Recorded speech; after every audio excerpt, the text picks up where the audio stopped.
G'day. Welcome to another episode of the Grey Man Podcast. I'm your host, Harley Fox. Today on the show, we've got Henry Swindon. Henry was an officer in the Royal Australian Infantry, and since leaving the army, he started a charity called the Diggers Guild. He gave me some merch today. Great little charity that sends care packages to our deployed soldiers. And he's also had a bit of a run at federal politics, which we'll learn all about during this podcast. Looking forward to sharing this one, and I hope you guys enjoy it.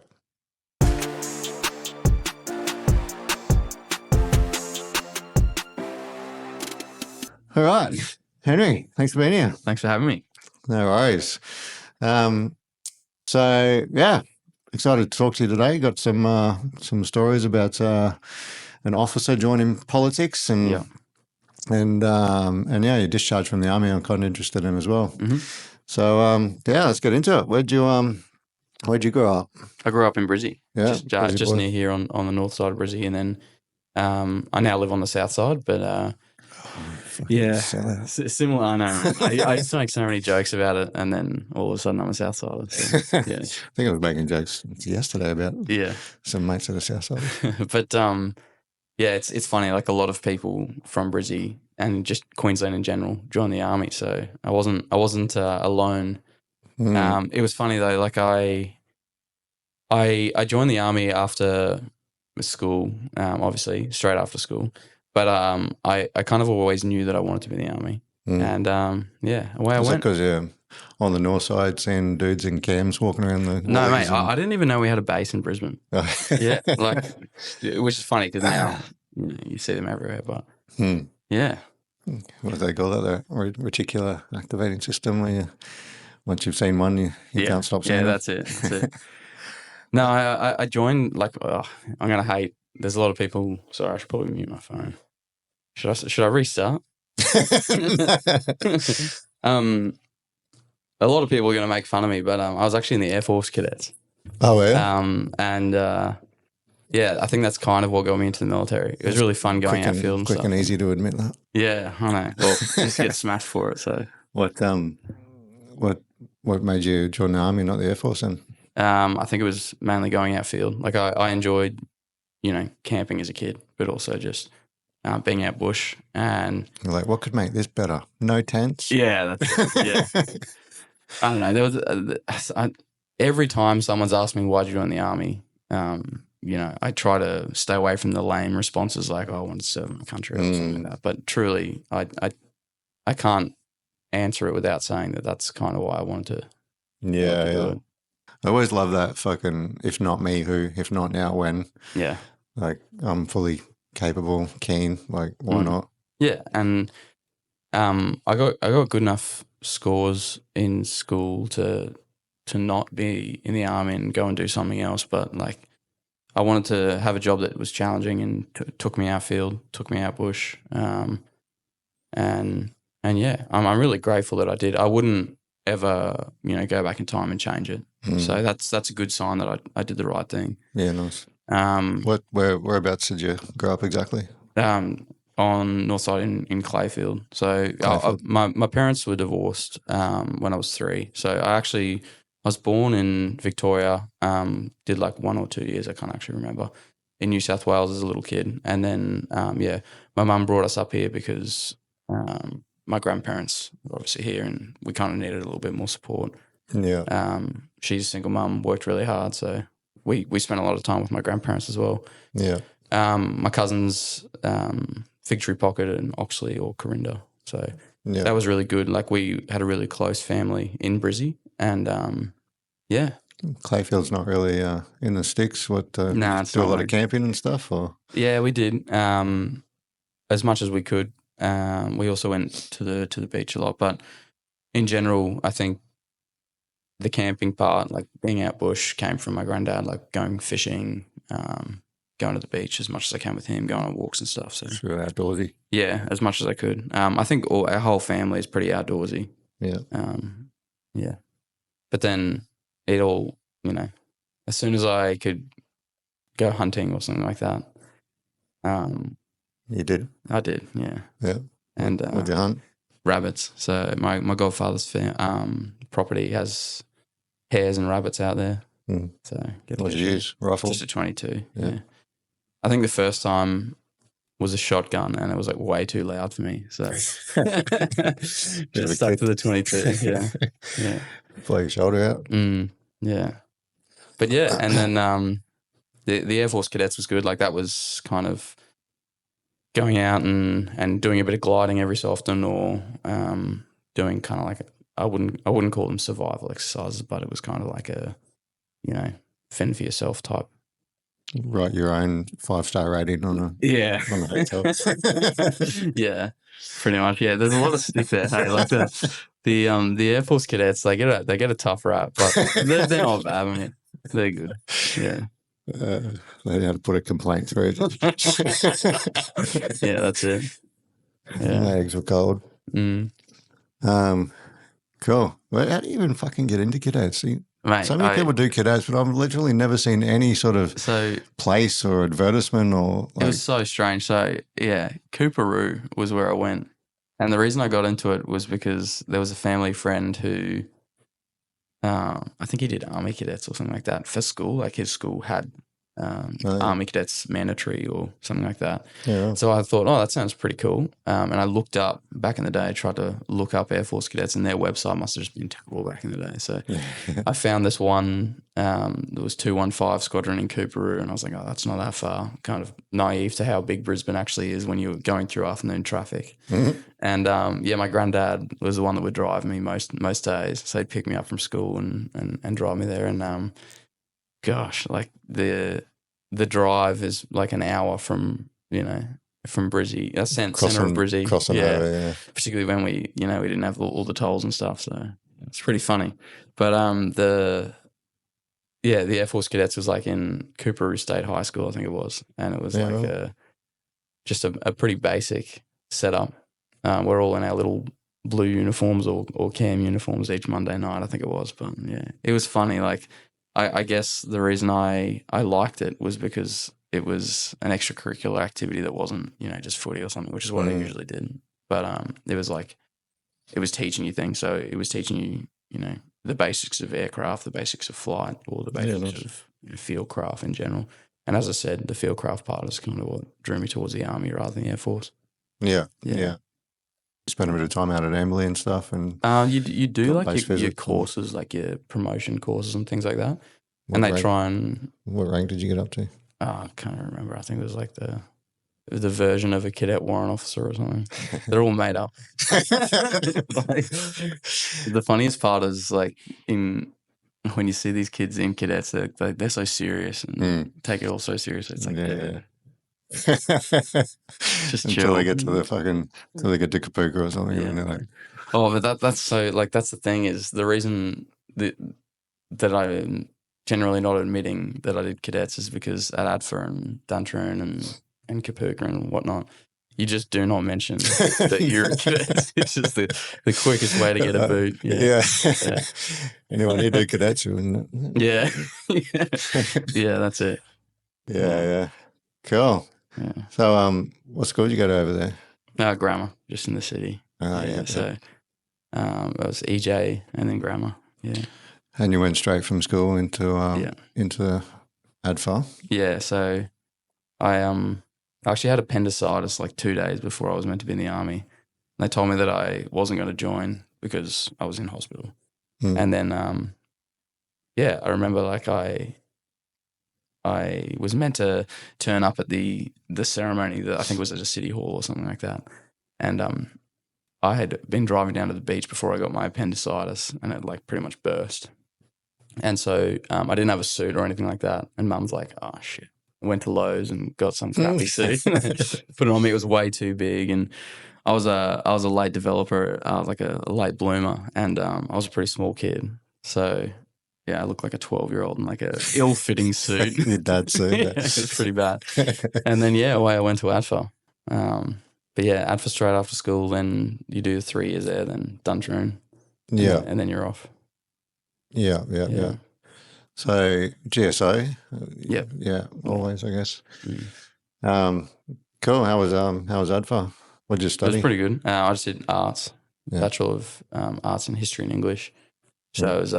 I'll be honest, it was kind of just to get a degree. Yeah. I think it's good that the Army does that. Like the Army has options: arts, business, science, engineering. I think that the engineers in general are the ones that are there for, to get that really good course. But I think for business and arts, like it sets you up to study, to learn things, and obviously you get the learning itself. But I think that the course is not that useful in normal life. Yeah. And so I think that if they were going to improve ADFA in any way, it would be maybe get like a law degree or something like that in there as well. So you get all those students coming out of school that want to go and do law for the prestige of being a lawyer, and then realize halfway through, oh shit, I don't actually want to be a lawyer. They can still get the law degree, but then they're also going to ADFA. But I guess that there are smarter people than me who are making those decisions. They probably realise that. So you're saying they've only got arts and engineering? No, arts, business, science, and engineering. So science and engineering, I guess, kind of the practical ones, and then business and arts, more theoretical. Yeah. Like no one's going down there to do a business degree and then becoming a businessman. They're all going to be in the ADF. So yeah, it's interesting. I just I guess the reason they don't have law and other things like that is because they're worried that people will get the degree and then leave, and so they've just given them like a pretty much free degree. Yeah. Because I was thinking they should be putting the things that you use, like nursing, physio, people that we have in the Army that have degrees, instead of just bringing them in direct entry. Yeah. And like, again, if you were to give a GSO a physio degree, it's only going to help the Army. I don't know why they don't. Yeah. They do the graduate program, the Army graduate program, I think it's called. Yeah. Where you can go to uni wherever you are, like go to UQ, and you live at home, and you're basically not in the Army, but they pay for the degree as you're doing it. And I think during the holidays you go down to RMC and do one like month-long courses, and then you come back and keep going, and then you owe them, like, so if you do a 4-year degree, then you owe them the 4 years plus one or something. There's a lot of doctors do that. I think that like that's really good for SSOs, but like or like there were a lot of diggers that I had that I recommended that they go and get a degree, and they were just clearly smarter than me. I was like, you're doing so well, you may as well go get a degree somewhere and then come back and maybe you'll be an SSO or something. Yeah. I just feel like for GSOs, general service officer, they give very general degrees, like that arts and business degree, super general. Yeah. I guess, like you said, it's just proving you can learn, and then you're on the job, which you don't really use the degree for anyway. Like in my personal life at trivia, I might use a little bit of history or English. Yeah. I actually looked into doing the SSO stuff, but I wanted to do EP, not physio. I've always been fascinated by the difference in those two. Like, I for my knee, I realized the difference. Like, physio is obviously remediating at the start, and then you might use EP to help you get back to running. But it's kind of I'd say the easiest way to sort of look at it is acute versus chronic. So physios that deal with acute injuries, like, oh, my fucking knee hurts, what's wrong with it? Go to the physio, they'll do some special testing and go, you have patellar tendonitis. And then you're all right, and they'll give you some exercises to do in that 3-month window while it's still acute. Hopefully those exercises fix it, and you're often good to go, and you never have to worry about it again. If it crosses over that 3 months and then it becomes a chronic injury, then you might go to an EP to get more like hands-on programming a prescription and walking you through exercises. And it's like, as much as I hate to fucking admit it, it's kind of like a glorified personal trainer. It's a personal trainer with a 4-year degree, which fucking EPs hate to hear. But it kind of is, because in the same way that a personal trainer walks you through exercises for a 45-minute to an hour session, an EP does the same thing. We're just way more qualified and understanding the body and the systems and stuff and how to fix problems. Whereas a physio is just like, there's a joke, and they just give you these ones, do 10 of these 3 times a day, and off you go. But it's so EPs basically the whole degree is exercise prescription. So Right. we learn the physiological background, and then the last couple of years is just exercise prescription for cancer, exercise prescription for, Do you find a lot of physios go and do EP or the other way around, or other way around? Yeah, Right. a lot of EPs will then go and do a master's in physio, right? which makes them way better physios because they have 4 years of fucking exercise prescription. Mm. I've got a couple of mates that have done physio, and they said they only do like one course on the whole degree of exercise prescription, and it's pretty fucking sad. Yeah. Okay. So yeah, EPs are the exercise prescribers, physios are the diagnosticians. Really. Yeah. Okay. Yeah. Yeah. And so, what you wanted to go and do that initially, and then I did EP, and when I was at uni, I was calling the medical enlistment team. I was just fucking on the phone all the time, nagging recruitment and that, trying to find a way in to like SSO or GSO with my degree. And they kept giving me the runaround. They're like, "Oh yeah, we'll look into it and we'll call you back." And And ended up like in the last 6 months of my degree, I got through to someone, and she's like, "Look, I've been at some planning meetings that we're like planning out the next fucking 5 to 10 years, and it's not on the agenda. Like we're never going to have EPs in the army," which I think is bullshit because I think they're actually turning around now. They've started hiring.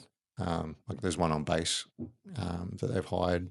This is an external contractor. like uniform. No. Oh. Even most of the physios on base are all contractors now. Yeah. They're all contracted through Circuit. But yeah, they're like, it's never going to happen. So I was like, fuck it. I don't want to go back to uni for another 2 years to do a master's. I'm fucking had a young kid, and it was painful enough to do the 4 years. So I let it go. Yeah. And I just went in as I joined as a fucking officer cadet and as a choco. But then I got the job at Soldier Recovery Centre, so I ended up just letting that go and switching over to OR in artillery, so I could work as a staff in recovery. Yeah, I think it's so good. Like that, as I was saying to you earlier, that Soldier Recovery Centre is so good. I think that like I had a lot of soldiers who, needed medical separation while I was in. And obviously, you tick the boxes as a platoon commander and go, okay, yep, sweet, let's send it to the Soldier Recovery Centre, or if the unit has its own thing, we do that. But, like I just think that it's not something I ever like investigated properly and looked into, but it's so good. I think that the army needs a long, hard look at that like period between when you're a fully fledged, crushing it soldier or officer to veteran. Yeah, and that's what kind of spurred on the Diggers Guild, which ended up moving in a different path. But I was like, how do you best help people in that period where they know that they're going to get separated, or they're thinking about getting separated, and then when they do get separated, like the amount of support from veteran charities and things like that you get once you become a veteran versus when you're actually in the military, because when you're in the military, obviously people are already paying your salary. Yeah. So it was really interesting. But I think that Soldier Recovery Centre, that's kind of like, that's filling that void in a really good way. Yeah, but like you said, nobody fucking knows about it. Everyone pays it off and just thinks it's in all fairness, it kind of was back in the day where lingers went to die. But over the years, and especially with Paul Hayes, the CSM that's running it now, and he has for the last 4 or 5 years, he turned it around on its fucking head and made it an amazing program that is just fucking changing lives. It's probably the most I felt I ever had an impact in the army. I did 9 years of service all up, including choco years, and some of those years I was doing 100, 200 days. Some of them I was still my minimum 20, and plus a couple of years full time.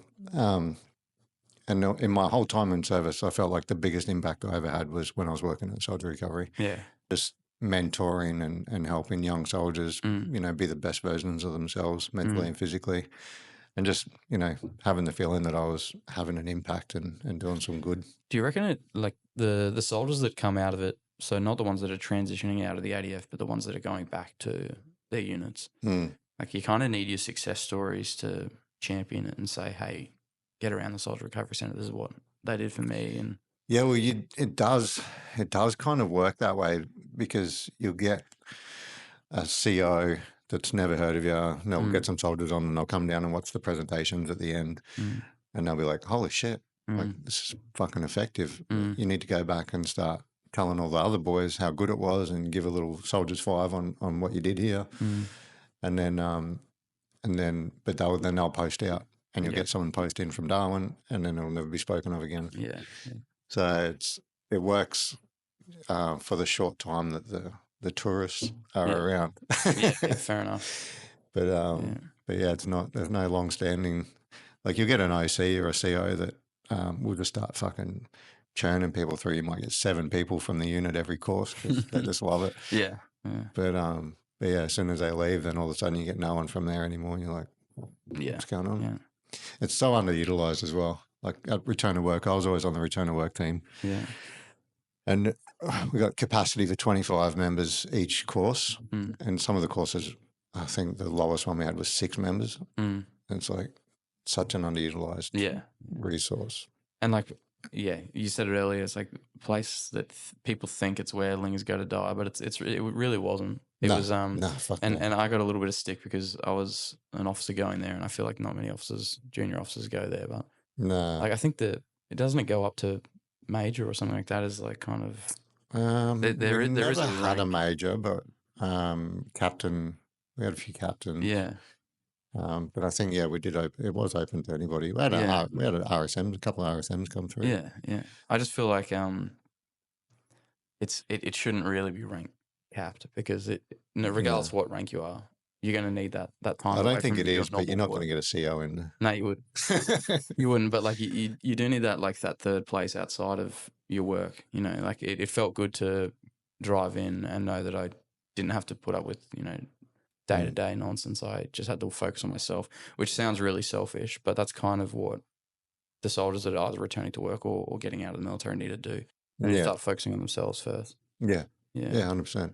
And just knowing how to focus on themselves and what to do and how to look after themselves and recovery and, proper exercise and nutrition and sleep and fucking everything that they got taught. Everything that I paid off.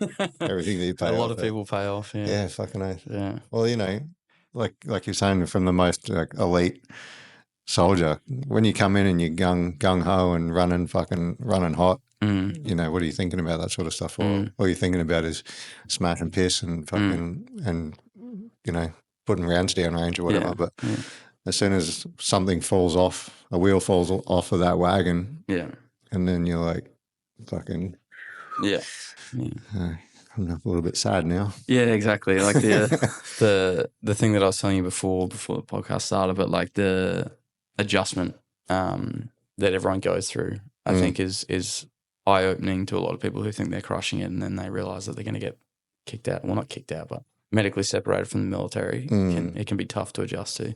Yeah. It's something that I think that the Soldier Recovery Centre, I don't want to so much smack about the Soldier Recovery Centre. It's fantastic, but we don't need to stay on it the whole time. But I think that the whole reason that I like it so much is because if I didn't do that, I would have not opened up to like all the mental health stuff. And I'm not saying that I had heaps of mental health issues, but I think that I neglected a lot of the what it takes to adjust.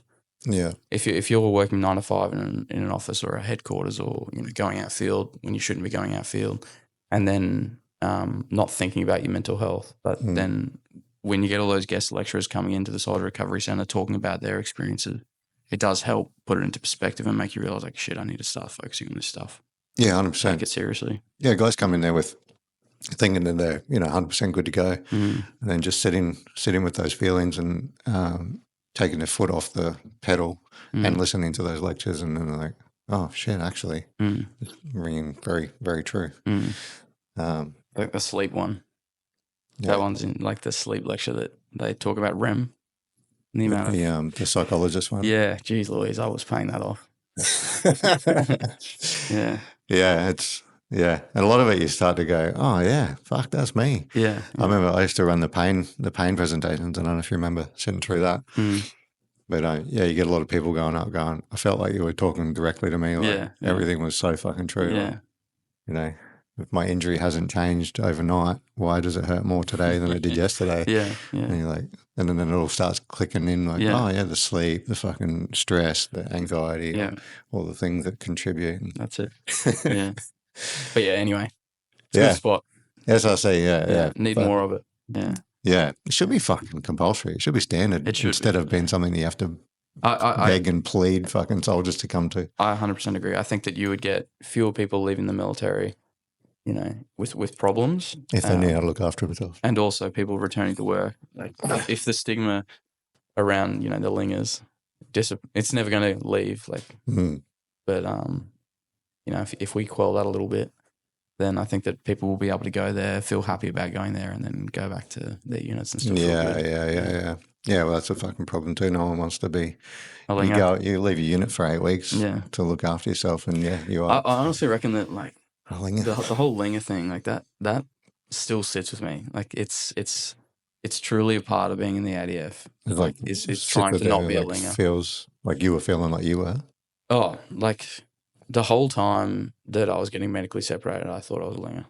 The whole time, and I feel like that's something that everyone that gets medically separated feels like, because you look at some of the people that from early Afghan days or Vietnam, you know, they literally got blown up and they're still in the ADF.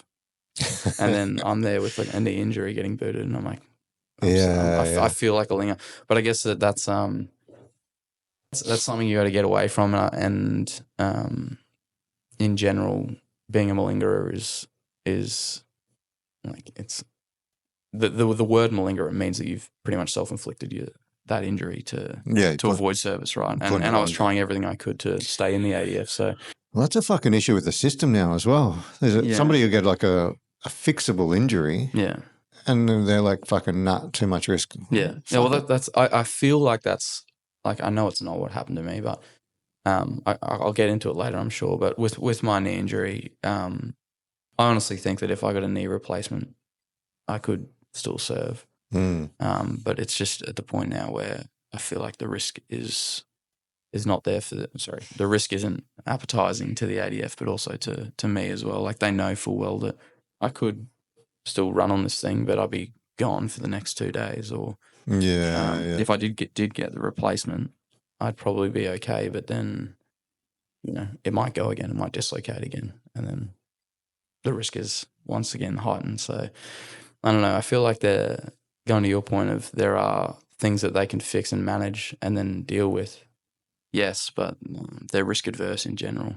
Yeah. Yeah. Yeah, they are definitely getting more and more risk adverse as well. Cool. All right. Fucking little segue into soldier recovery. Yeah. So you went to ADFA, you went to RMC, 18 months at RMC? 12, yeah. 12? Yeah, so the FACs, the former ADFA cadets, they do 3 years, and then over that 3 years they do little spates of RMC-esque activities, so then they can just do the 12 months, and they join up with. So I had like a really good schoolmate who did the 18 months of Duntroon, and I joined that up at the same time as him after doing the 3 years of ADFA, so we graduated together. Yeah, nice. Yeah. And you enjoy it? Yeah, it was good. As I said earlier, like I wouldn't change anything. I would, however, have taken my joint health a little bit more seriously. Like similar to Kapuka, and like anyone can attest to this, like in Singo as well. Like if you don't want to be what they would call back squatted, what we would call back class, like that's something that I was trying to avoid, like the plague. Yeah. And my knee was not okay, but I just did physio instead of getting surgery. Which was a mistake in the long run. But. Yeah, you fucking hear that all the time, man. Yeah. So you fucking, like you knew it was deteriorating throughout you? I paid it off. Like, so in 2015 when I first did it, I did 6 months of physio, which is what they recommended. So pretty much what's happened is my patella it was maltracking for a long time, and so that's what's caused the arthritis. But when I first dislocated it, it popped straight back in, and then I just I went to this he was a pretty crappy doctor in Canberra, and he's like, "Oh, we could do surgery, but you're probably predisposed to this anyway because you've got shallow kneecaps, some crap like that, shallow kneecaps or something like that." And as soon as I heard, "Oh, it's all good, you just need to do physio," I was like, "I'll take that option." And I wish I didn't, but anyway. And so it was fine after that. Like after I did the physio and I got the strength back and the quad strength back, I felt on top of the world. And, I never really noticed any grinding or anything. Okay. Yeah, and then joined the infantry and away I went. So how does it work when you get when you come through RMC, and like is it towards the end of RMC they're like doing a fucking all right, you're going to go infantry, you're going to go artillery, you're going you put in your preferences and like you kind of try to gauge, who else is doing what. I always wanted to go either infantry or armoured corps, and those are the two most sought after ones, eh? Yeah, I think intelligence was really sought after in ours, but infantry was super competitive in ours, which was good. That's a good sign of a good cohort. But I think one of my housemates was like, "You are not going armoured corps. Like you're going infantry. Look at all the cool people going infantry." And I was like, "All right, sounds good." And I'm grateful that I did because it's kind of why, as I said earlier, it's why I joined the army is to do fieldcraft and go out bush. And it was awesome. I went up to 3rd 3RAR, 3rd Battalion, and straight into Bravo Company, and then deployed the following year. So, I think that, I was extremely lucky with my career. I think that Afghan was winding up. There weren't many trips going, so I was really lucky. Yeah. 3RAR. Did you have old Tom Brown that was on here and 3RAR? Tom who? Tom Brown. Brownie. No, I'm not sure. Was he on your podcast, was he? Yeah. He's the last one on. He ended up going to Commando, but... Oh, he must have been there at a different time to me. Oh, yeah. Do you know when he... No, I can't remember. It was fucking would be I was similar. 2017 to 20... I want to say 2017. So you went through 2015. Yeah. So what did you do, like 9 years total? 10 years, yeah. 10 years, yeah. Nice. So you're up at 3RAR. Then when did you come down to Brizzy? 2021. Yeah. So you're at 6 or? No, so I was 7 Brigade headquarters down here. Oh, okay. Yeah. So you're at 3 and then you posted, you went to Afghan. Yeah. As a lieutenant commander, and it was a very similar experience to what Jack Johnson mentioned on your podcast. Which, like, if anyone hasn't seen it, I recommend that summary of Afghan and the op high road experience was bang on. Like he nailed that. But so you're doing that force protection stuff as well. Yeah. So it was like I was a platoon commander, so it was more of a section commander's game or a soldier's game over there. Like I'll be honest, I was literally trying to fight to do anything. Like I was, if they had a spare seat in the PMV, I'd be like, "Hey guys, can I come with you?" My main job was to organise, and manage them, and also the advisors that they were taking care of on these missions. They would have all these requests and all this mission planning that needed to be done, and so I'm more than happy. That was my job over there. Yeah.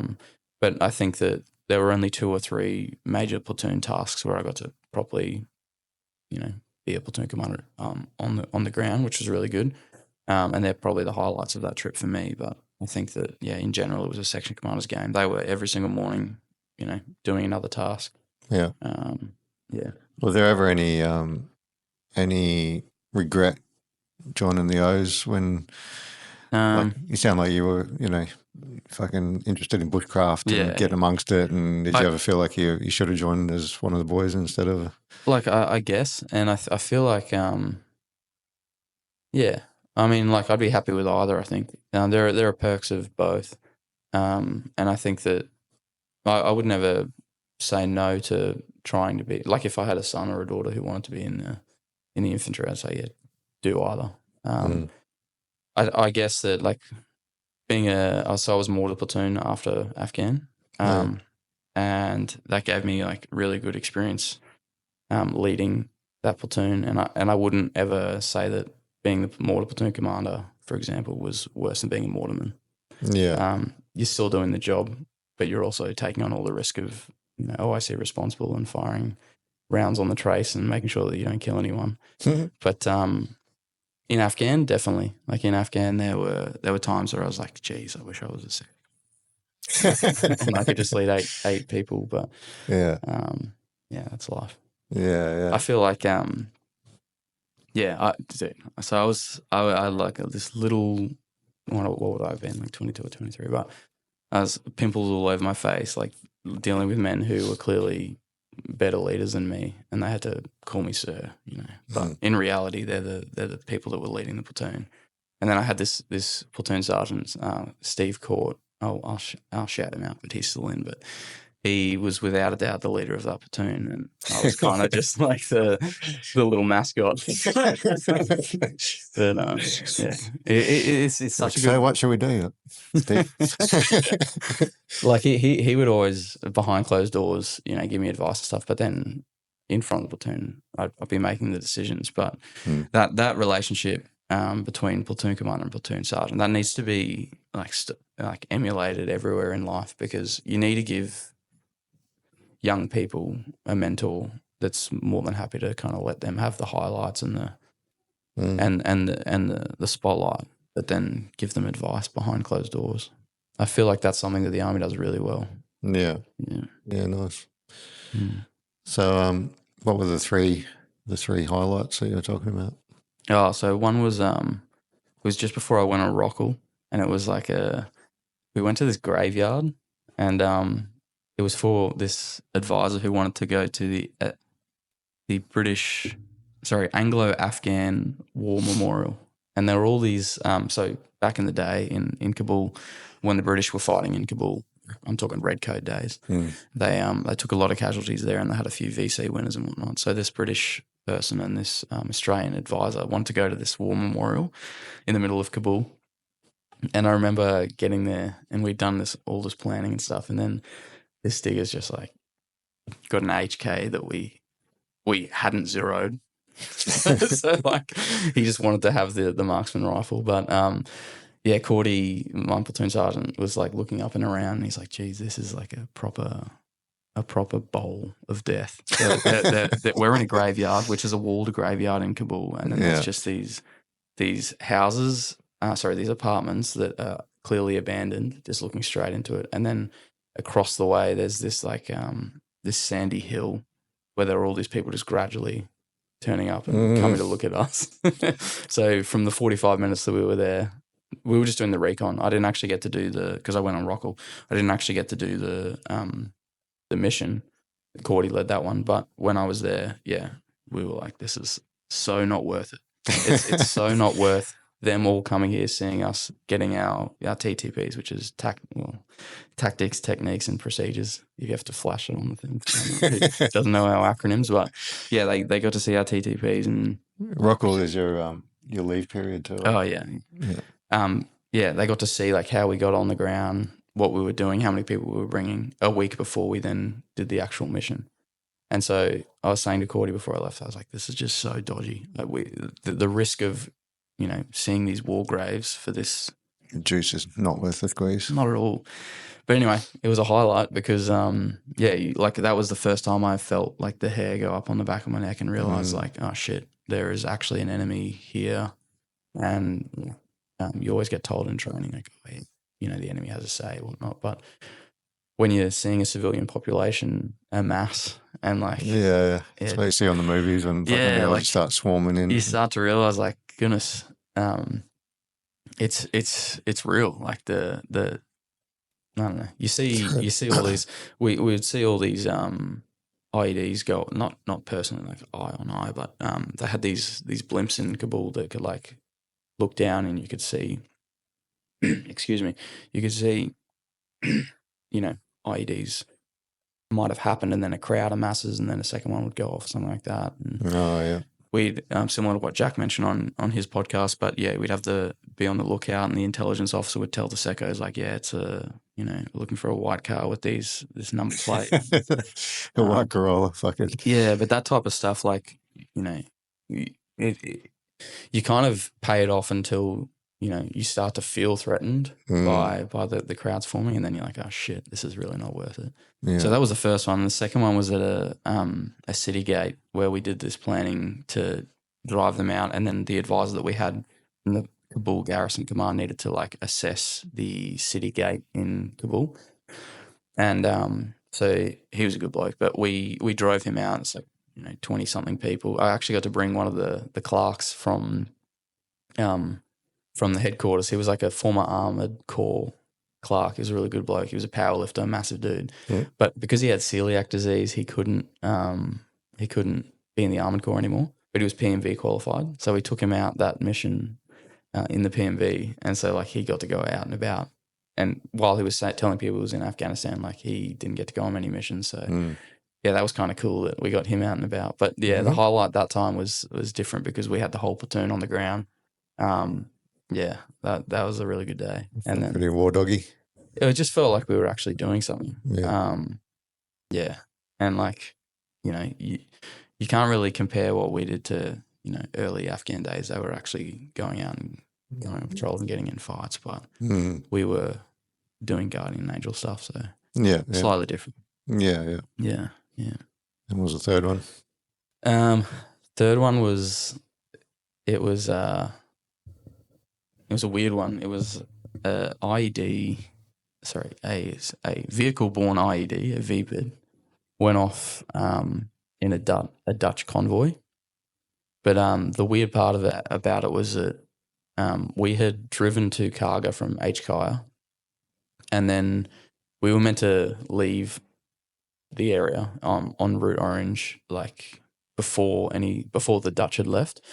But we were packing the MOG full of stuff, and the loggies were a little bit late, and so we didn't step off until the Dutch had left. The Dutch left before us, which they weren't meant to do. And as they drove out of Route Orange, there was a vehicle-borne IED waiting, and just drove into them and detonated. Oh wow! So that they all survived, which was good. But the reason it was a highlight for me, again, because it was, and I shouldn't use the word highlight, but it's like something that sticks with me because when it happened, obviously we were in a truck, me and Cordy. Cordy was the only like MOG qualified person that we could use at the time. So it was the platoon commander and the platoon sergeant both sitting next to one another in a truck that was not properly armoured, like in the centre of the convoy. Of course they would have gone for that and detonated. So like that stuck with me because I realised just how vulnerable we were, and the fact that it would have been like the leadership of the platoon going like that. Made it really real. But they skull dragged this thing back in. Excuse me. They skull dragged it back in, and like it had locked up its wheels. There was obviously blast all over it, and like they drove it back in, pulled it back into Karga, and the whole time all the diggers are just trying to pull out their phone and like film this thing. And Cordy's like, "No one film it," going full platoon sergeant mode, really disciplined. And then as soon as that finished, he's just like smoking a cigarette, like, "Fuck, that could have been us, boss." That was pretty bad. So yeah, that one stuck with me because it just made me realize like, geez, this isn't a holiday. It's a trip. Yeah. Would you agree on that 90% action, 10%, 90% fucking boredom, 10% action? Without a doubt, yeah. I feel like it even for, and as I said earlier, like I had a more peaceful trip than a lot of my soldiers. A lot of my soldiers were working really hard, but even then they're working hard, but we didn't see much action. Like we didn't we didn't get ICBs. So, but like, even so they had a mortar attack on HKI when we were there. We were all in hard cover. It was nowhere near us. They would pretty much hit the flagpoles, and that's about it. Yeah. I feel like. Were you around for that wedding suicide bomber? I don't think so. The one Jack was talking about. Oh no, he went after me. Oh, okay. Yeah, so I was FPE 8.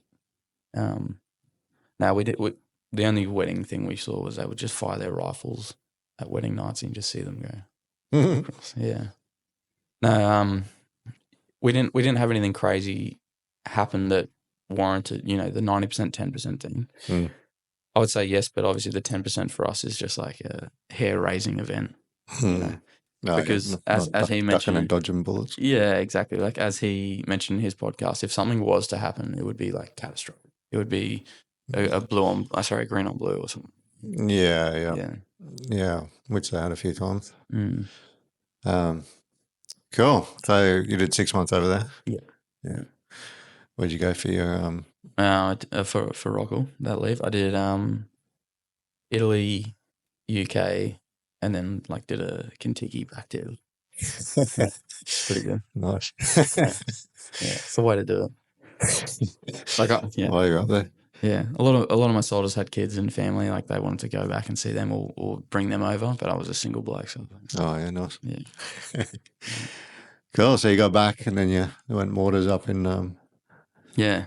Townsville. Yeah, I initially wanted to do recon, and I met this really good officer who was like, "If you want longer time in command, do mortars," and I'm really grateful I did that. So you do MLO as a lieutenant, then platoon commander as a captain. Model line officer. Yeah, and it was interesting because like you, as the model line officer, you're obviously pretty responsible, but then the platoon commander, yeah, you can be a platoon commander while being a captain, which is like unheard of anywhere else in the infantry. So I really liked that. And yeah, it was a good time. A lot of rounds and a bit of hearing loss, but it's worth it. Yeah. Yeah, I did mortars in artillery as a choco. I loved it. You guys are good at it.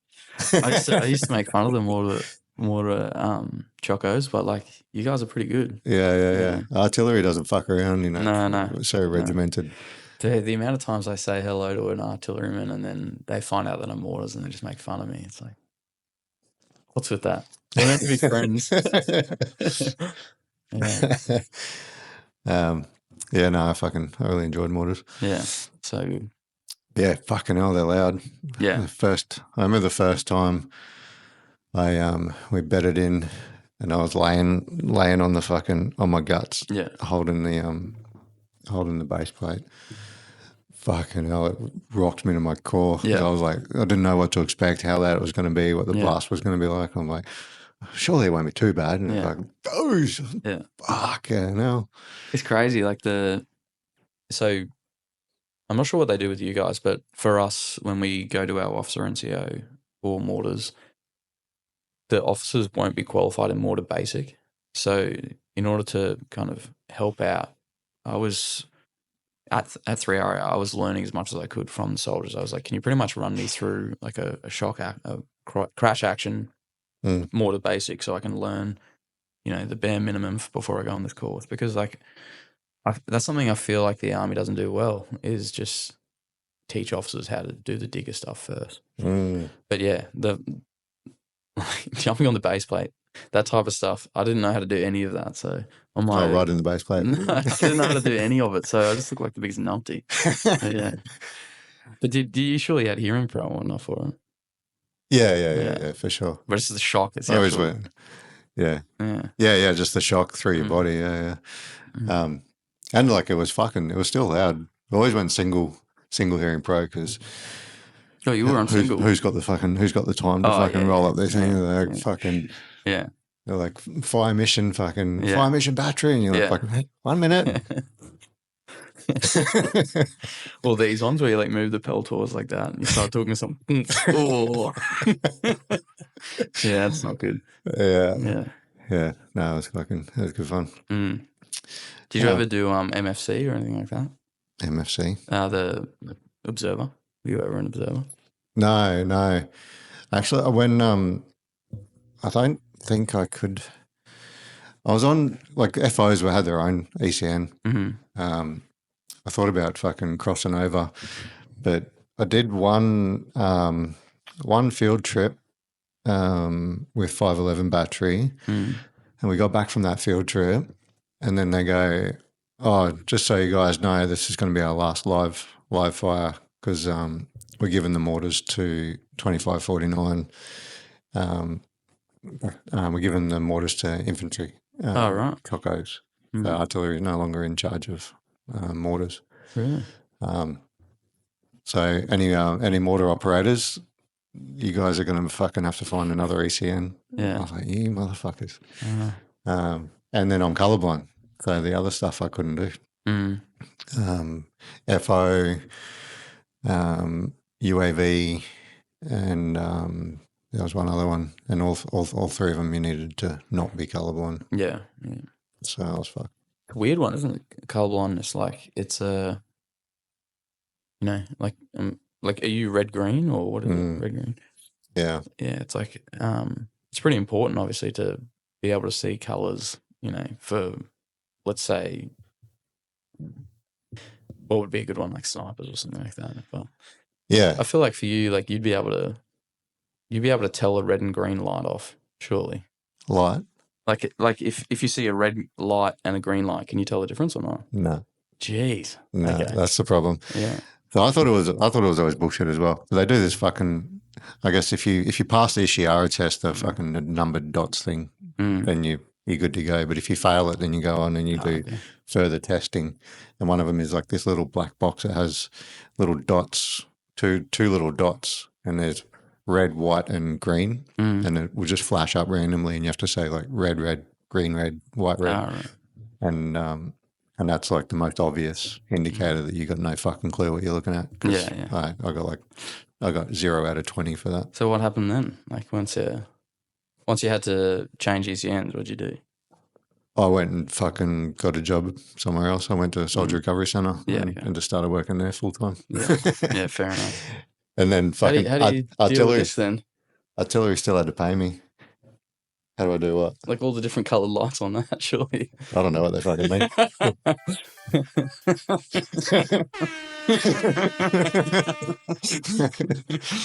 Oh, that's good.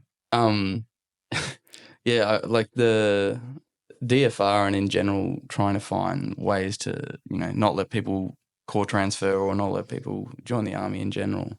They've got to sort that out. They've got to figure out better ways to, I don't know, I don't want to say pigeonhole, but like if you're colourblind, there's so many jobs you can do in the ADF that won't require. You can't be a PTI. Why? That blows because of the shorts. They must be red. Yeah. Why are your fucking shorts green? Whoops. Yeah. I don't know. There's not. I cannot, for the life of me, imagine any fucking reason that you had to know colours to be a PTI. Yeah, it's so odd. It's like fucking reference green cone. That's red. Yeah. Corporal. Okay. All right. Fucking the cone. Go to the fucking cone.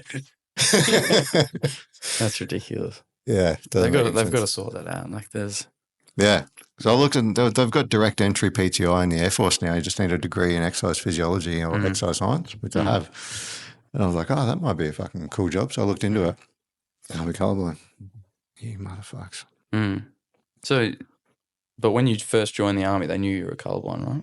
Yeah. So when you do all your fucking DFR testing, you go do all your medical, and then colourblind test is one of them. And so then mortars was okay then? Not initially. So I joined in 2005 in the Navy, and I was colourblind then, obviously, fucking always have been. So supply and health, so you can be a cook, a steward, a dental assistant, or a medic. I ended up being a cook because medic was unavailable. And then fucking came back in the army in 2008, joined the Army Reserves, did a couple of years, fuck all the jobs available. So I joined as an admin clerk in Pay Corps. Did a couple of years there at 25.49, and then I came back in 2020 as an officer, and I'm not sure. I didn't look because I was going as a GSO, not OR, so I didn't look as to whether or not artillery was available then. Oh, right. But after 2 years, I decided to transfer to artillery, to OR so that I could work at Soldier Recovery Centre as a staff member. And then I looked at the jobs that were available, and artillery mortar line operator was on there. Oh, okay. So I'm not sure if it opened up in that time or if it was available in 2020 or when exactly it became a thing. But heaps of the dudes on the mortar line were colourblind. Well, there you go. Like, you clearly don't need red and green if you're dropping bombs. Yeah, exactly. It's all okay. Fucking everyone that's colourblind is going, it's a combat role. Exactly. Let's go. I'm trying to think if there's anything red that you'd need to distinguish in the mortar line. I don't think there is. No, like alumes are white.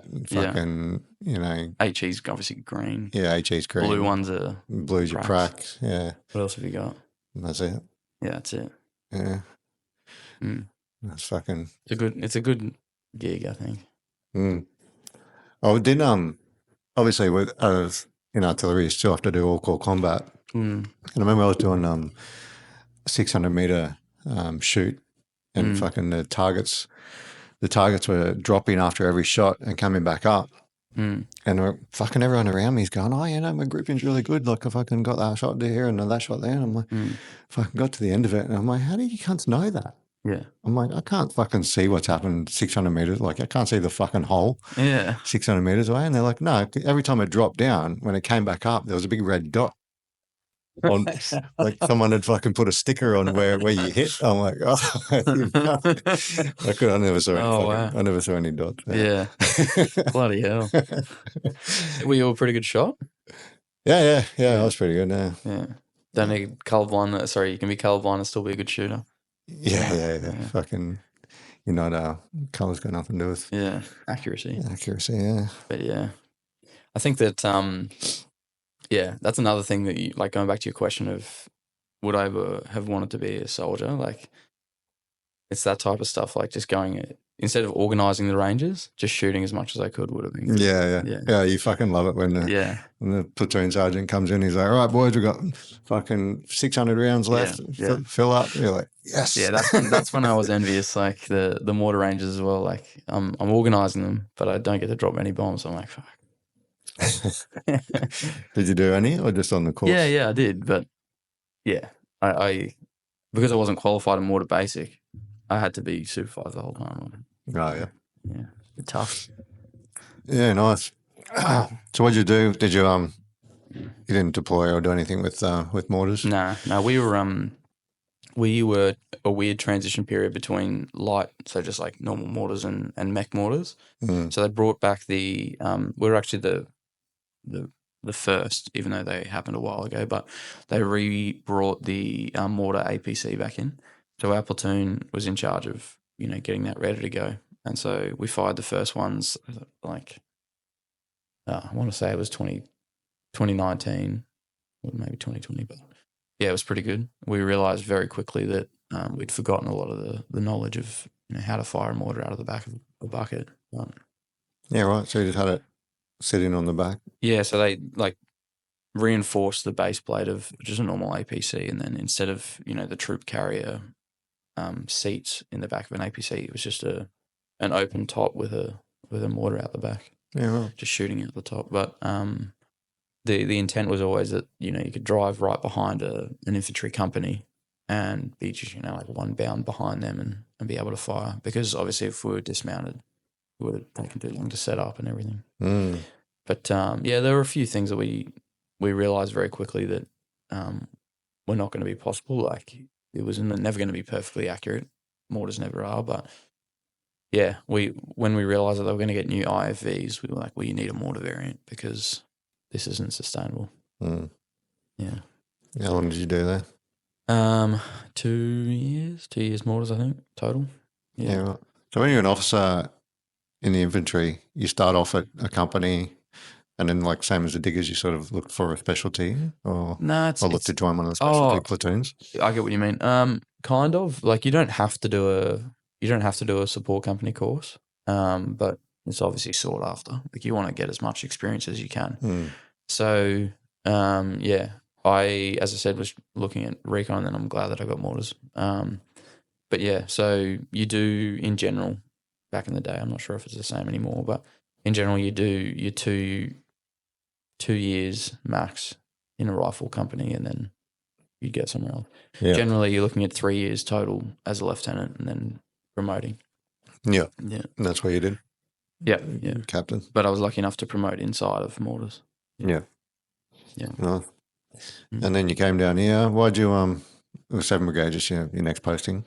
I tried for selection in 2020. So it was a bit of a shit year in general. One of my good mates died. He was a helicopter pilot. He had an aneurysm that year, and then I failed selection. I was like, I just need I need something to look forward to, and it was obviously posting down in Brisbane.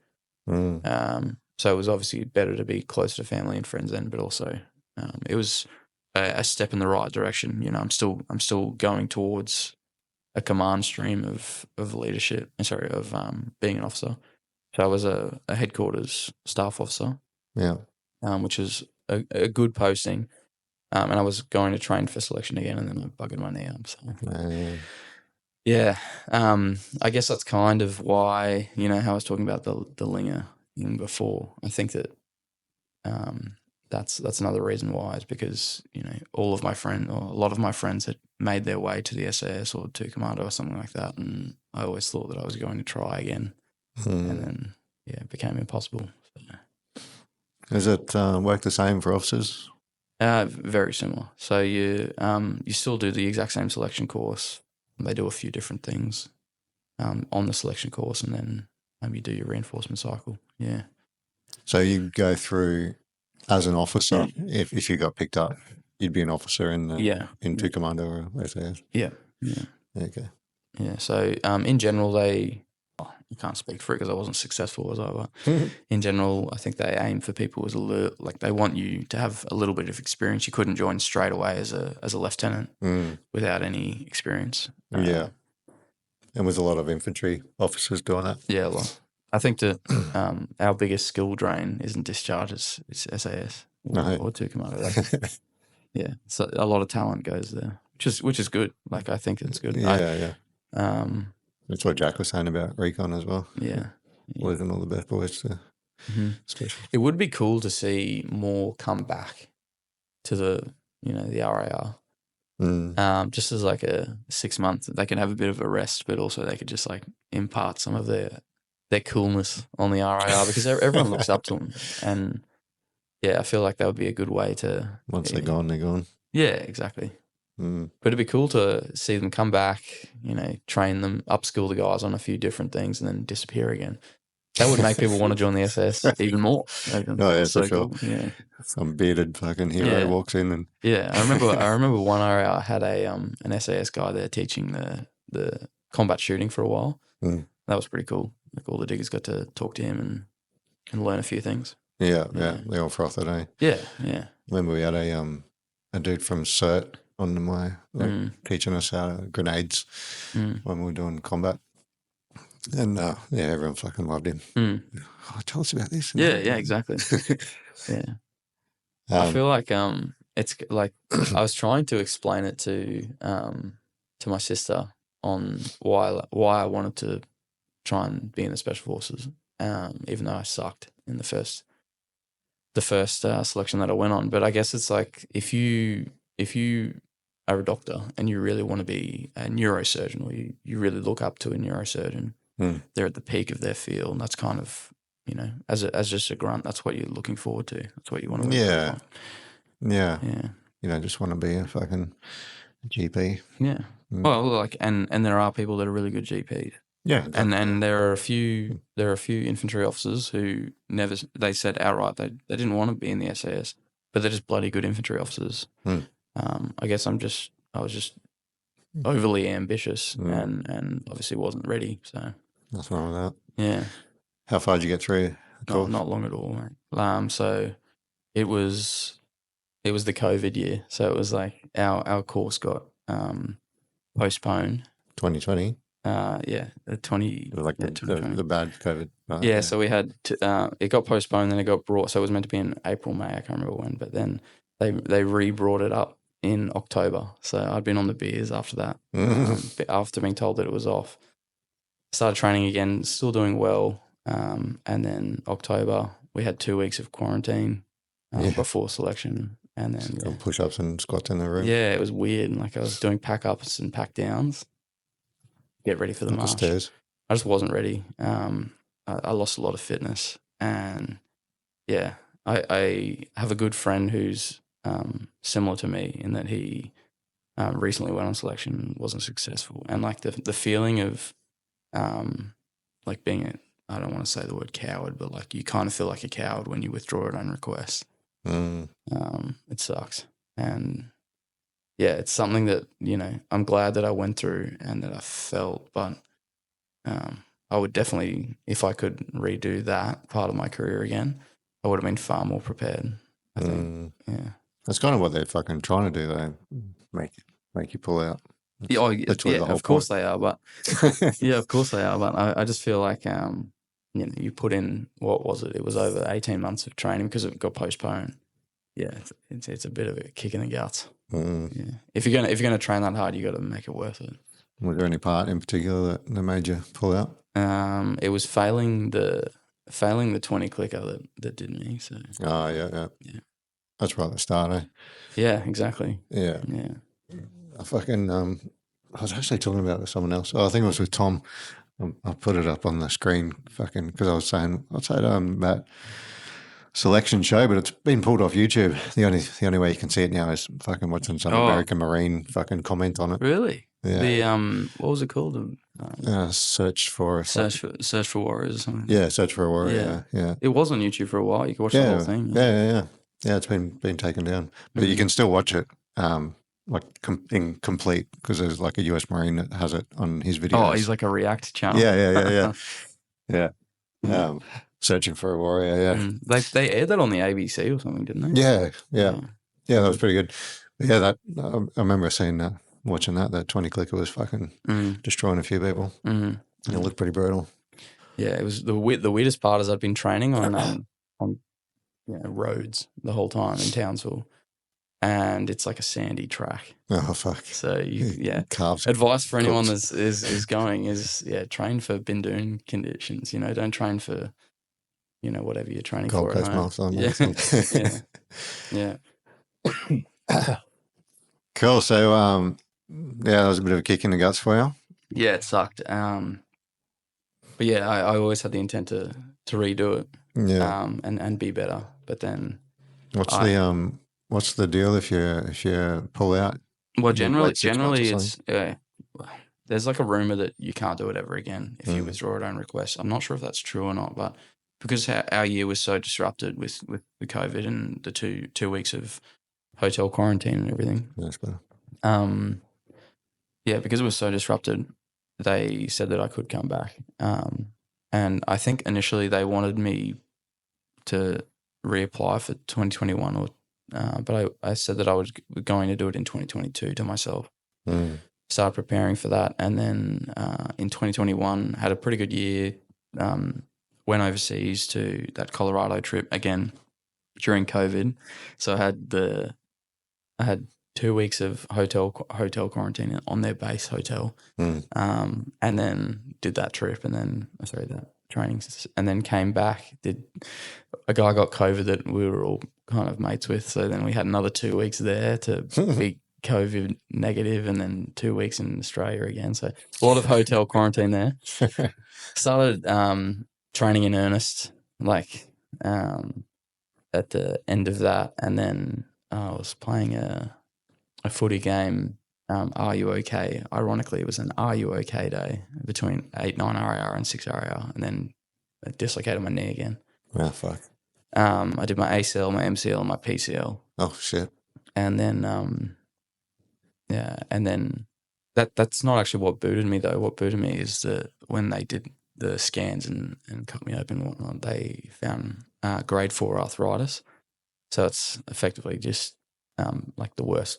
No cartilage, just, you're grinding those osteophytes or whatever they call them. Just your knees are gone. Yeah. So my right knee's perfectly fine, and then my left knee's crap. And so it just shows that if I had taken better care of it earlier, I would have been okay. But so the ortho's like, no, you can't be in a combat court anymore. Okay. And you need a replacement in the next 5 to 10 years.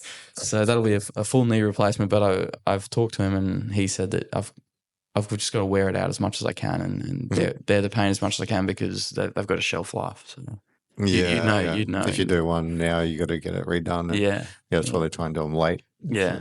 And like mine's manageable at the moment, so I'll just wait for as long as I can. Yeah, right. Yeah. And so then Soldier Recovery Centre, and then we've gone full circle. So fucking, how long were you at 7th Brigade? 2021 to 20, right, till I discharged. Yeah, okay. And so what's that? So when you were training yourself, you're just fucking running up hills and just doing your own thing? Or? Yeah. The first time I was training with two other blokes who ended up making it to the SAS. Good on them. I'm not going to mention them, but they're both great blokes. And when I was in Townsville training the first time, that was really cool. It was like to beat the heat in Townsville, you're getting up really, really early and then doing your training, going to work normally and then just crashing at home. Like I remember my housemate used to get cranky at me because I just smashed GYG and then just pass out. But the second time in Brizzy was a little bit tougher because I got used to the good life. And yeah, like you can train as hard as you want in Brizzy, but it's not going to be the same as Townsville. Townsville's just another level of heat and humidity and growth. So, but yeah, I was feeling good. Training by myself, doing the normal PT with the headquarters as well. Yeah. We were fortunate enough to we still did group PT in headquarters. Like when I first posted there, I thought that it was going to be, all these officers like, oh, I'll go do my own Pilates class or whatever. But it was good that we just did tough PT. They used to come in fucking into the recovery centre HQ and do a PT session with Paul here and there. Oh, okay. And he just set up these fucking death circuits. Yeah, good. Try and smash them. Yeah. It's important.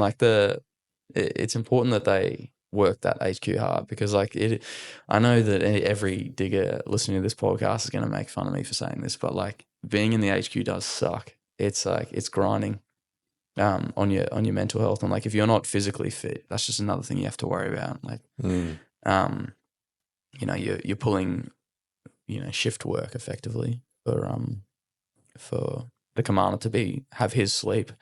You might be the night captain or something like that. So it's pretty important that they stay fit as well. And also, you just don't want to see fat officers. I was going to say it'd be pretty easy to fall off the wagon, though. Yeah, when you're in that sort of environment. Yeah, sit around eating donuts and fucking. Yeah, that's it. Yeah, leading by example. Yeah. Cool. So you when you went to Colorado, what was that? It was for a simulation exercise, and it was a ripper. It was the first time that we had the brigade ready to go, working within a US construct with the Canadians and the Brits and everything. And so I went over as a liaison officer with two other people, and then we were there a little bit earlier to kind of, get a gauge on the situation, and then and also just liaise with the US and the UK and Canadian people, make friends with them, so that when the rest of the cohort came, it was all going to be all good. It was continuing, it was all going to be okay, and it worked pretty well. We did, I think we did pretty well as an Australian brigade over there. Fighting a notional enemy that's clearly not notional. It was, They had an enemy party. It was no. They had an enemy party, but the enemy that it was based off was a pacing threat, if you know what I mean. It's kind of a very realistic scenario of what would happen in the next war. Oh, yeah, Jack was saying something about that. Yeah. I won't mention what country, but yeah, exactly. Rhymes with foreigner. Yeah, but it was good, and it was also just great to during COVID, no one else was leaving the country, and we got to leave and go to Colorado. So, yeah, nice. Yeah. So, how did you get picked? Oh, I don't know, but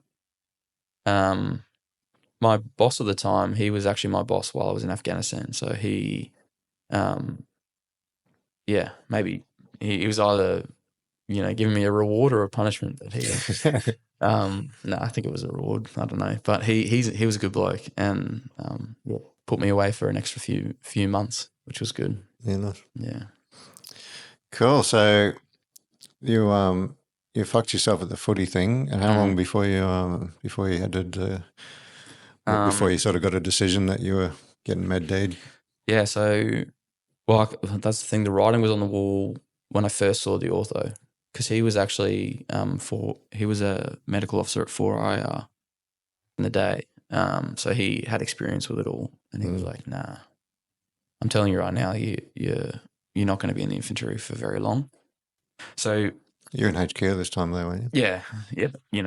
I would eventually go back to a battalion. Okay. So he kind of gave me the warning to say like, hey, just so it's a long process, but you're probably not going to, I'm going to recommend that you're not fit for service in your current role.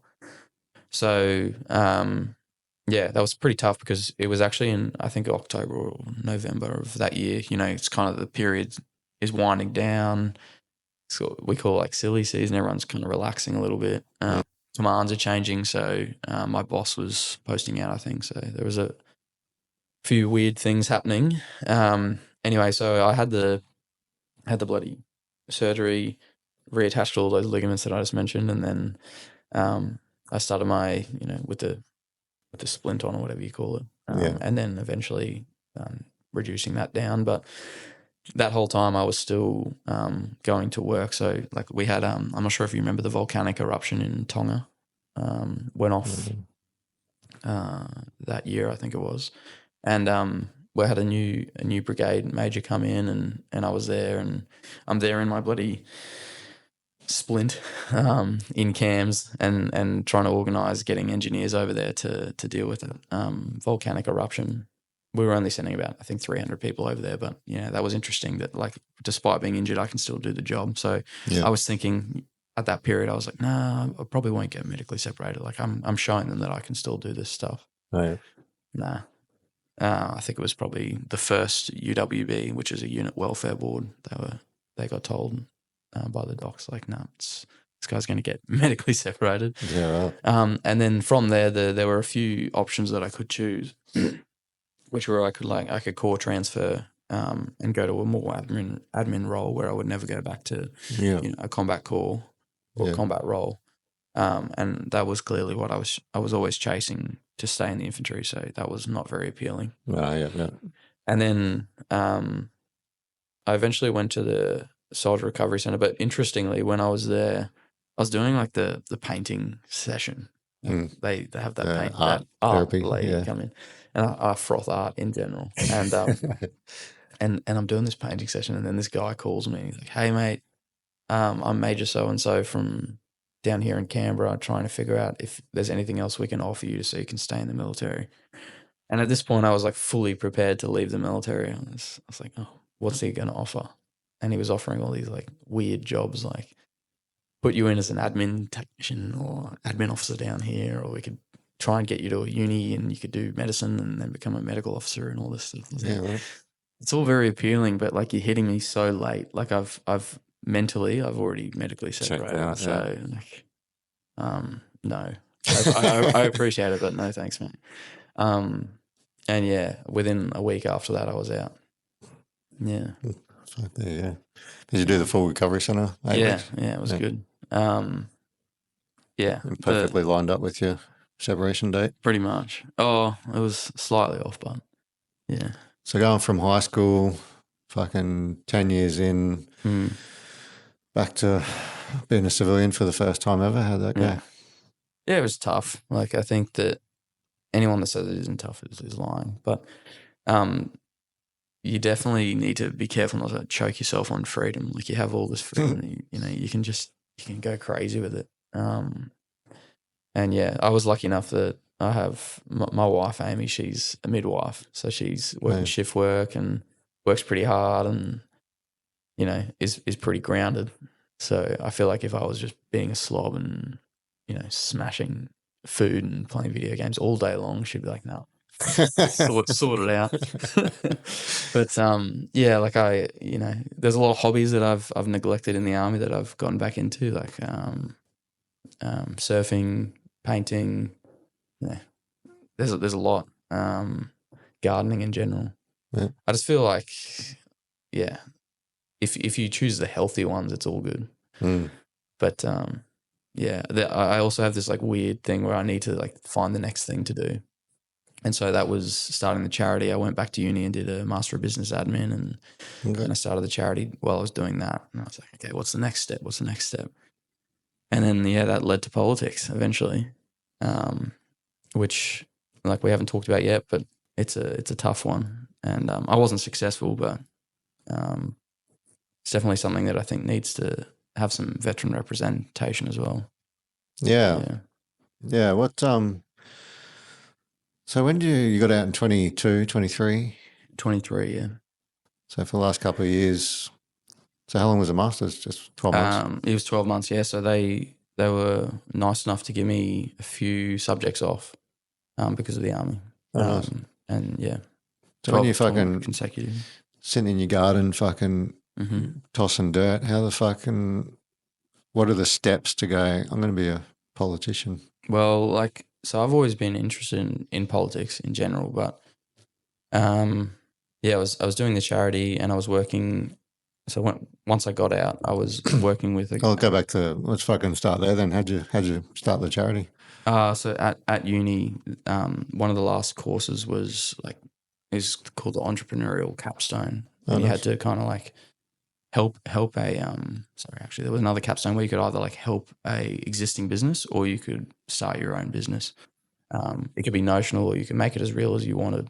And I was like, I'm going to do a charity because it's largely risk free. Like if worse comes to worse, I could just wrap it up. But also it's like a nice passion project that I can, for the rest of my life, have a connection back to the ADF, which sounds really, really selfish, but it's important for veterans to have that connection back to the ADF, I think. So yeah, I started it because I was telling you before the podcast, but the Country Women's Association, they did care packages to deploy troops when I was in Afghanistan, and it was the best thing ever. I had a beanie that I had from them from Afghanistan, and I was like, if I can replicate that feeling for any deployed troops, I want to do it. And so I started that charity, and it was strictly a charity for those still in the ADF, so not a veteran charity, which there are a lot of them out there, good ones as well. I didn't want to compete with them. I wanted to help those still in, and so I started that with two mates. Yeah, nice. And so yeah, that was always a part-time job. Then I was working full-time as a business manager for a former Navy fella, a good man, and he was doing cybersecurity work for the government. So I was working with him, and then I put my hand up for a local council election where I live in you could argue, a unwinnable seat, but I did it because I wanted the experience of, what politics was really like at the lowest level. Yeah. Yeah, so I did that and learnt a lot of things. Kind of took a break from politics for a while, and then the federal fight came up, and put my hand up for that, and I got pre-selected as the LNP's candidate in Moreton, and did their campaign. It's very tough, but it was good. And then we got pumped. Yeah, so our party got absolutely smashed, and there are a lot of lessons that we can take out of it. That we probably will take out of it. But yeah. Is that just the start of your political? I think that. Foray? I think so. I think whether or not I'm successful or not, there are veterans out there that are in politics. You've got Andrew Hasty, you've got Phil Thompson, and a few others that I've probably neglected. But yeah, I feel like the Army or the ADF in general gives you a good basis for politics, to be a good representative, elected representative. So that's kind of what was drawing me towards it, is that as a platoon commander, you're there to represent your platoon, get their interests represented at a high level. But then when I put my hand up as the local councillor, it's because for full local council elections, let's just say, local government in general is something that I think is really important. It's like the bins, the potholes, and the parks, just keeping everything nice and pretty. But it's also just the first port of call for anyone. If you've got an old gentleman or an old lady who needs something sorted, they can get onto their local councillor. So I liked that part of that, but then I realised that federal politics, that's defence, that's home affairs, that's foreign affairs. That's really what I was passionate about. Okay, that's why I put my hand up for that. Yeah. Yeah. So you're going to keep pushing? I think I will. My wife didn't love the campaign, so I've got to convince her. But life will get in the way, or it won't. What I do know is that there's a lot that we need to sort out in this country and in general. And I think that it'll take good people, regardless if it's me or if it's someone else. It'll take good people with principles who will stand up for, let's say the veteran community or small business is another one that's really important to me.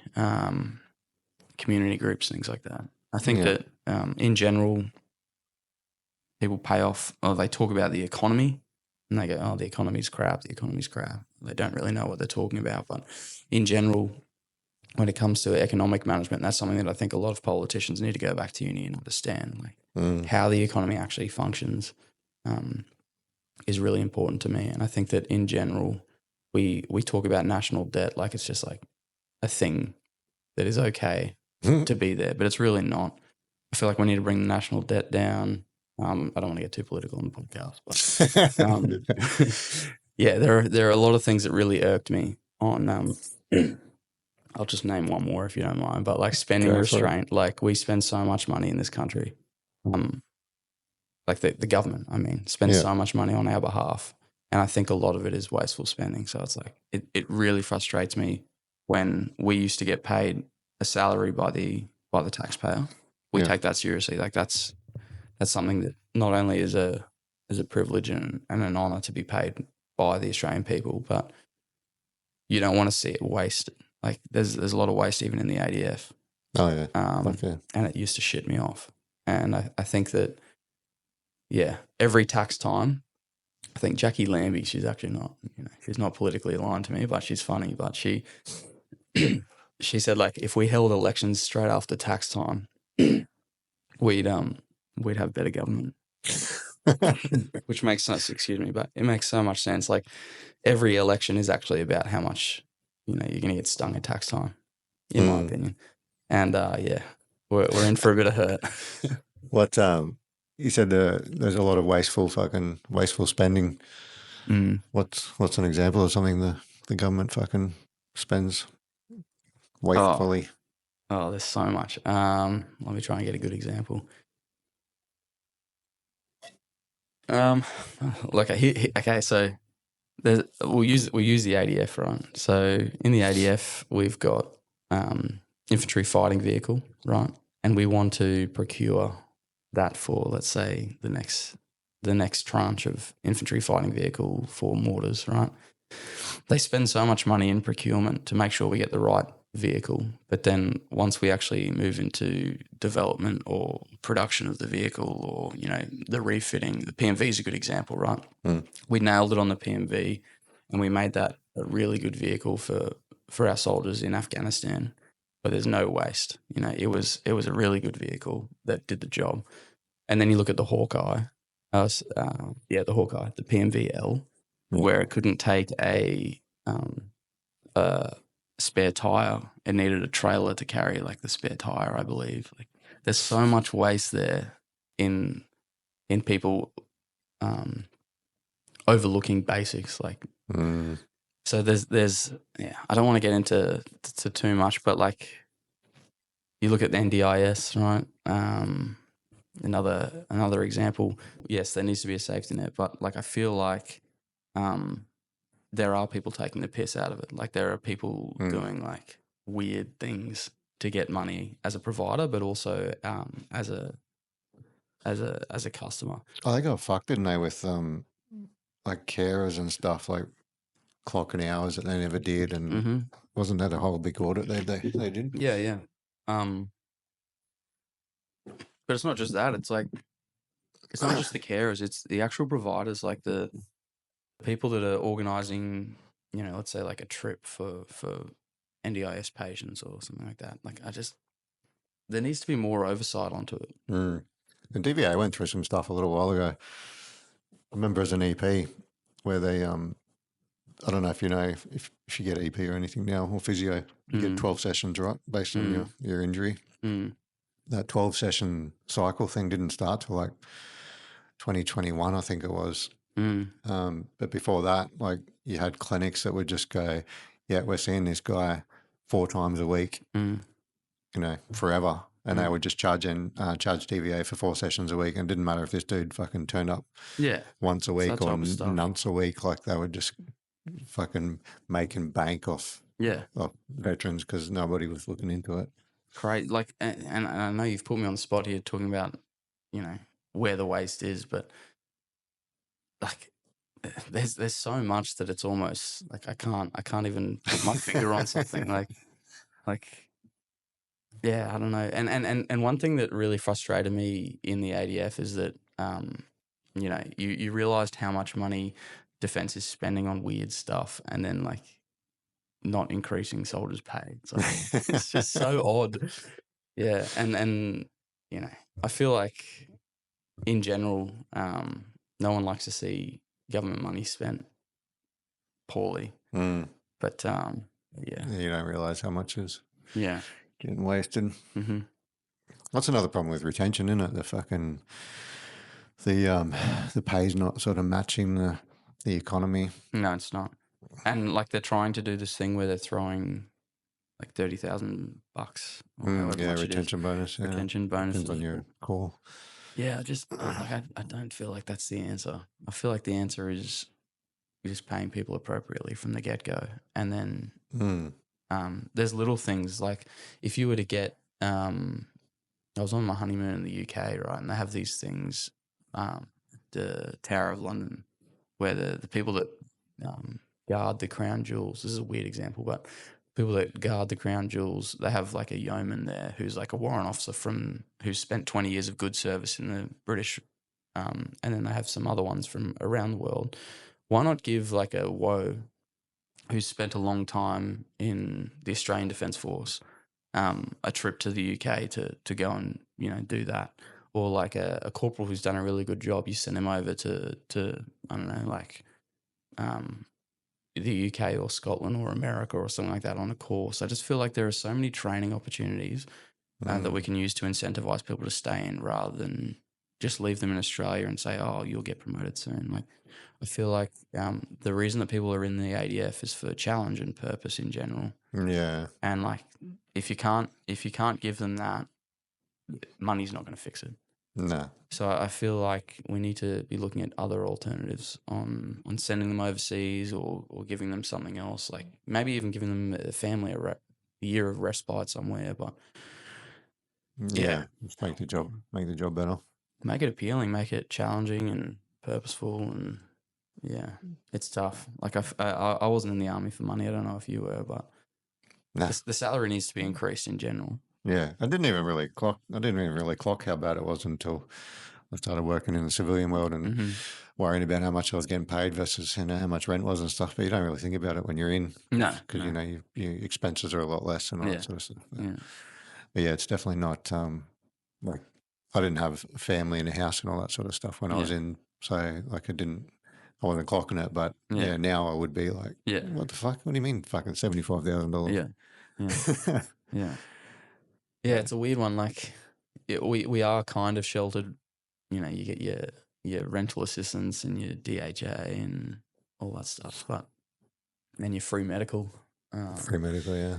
But everyone can talk about how good the perks are of being in the ADF, but it's not why people join the ADF. They don't join to be pampered with perks or pay that's not quite there. They go for something else. They go for trips and no one's joining to fucking be a warfighter for the fucking rent assistance. No way. God.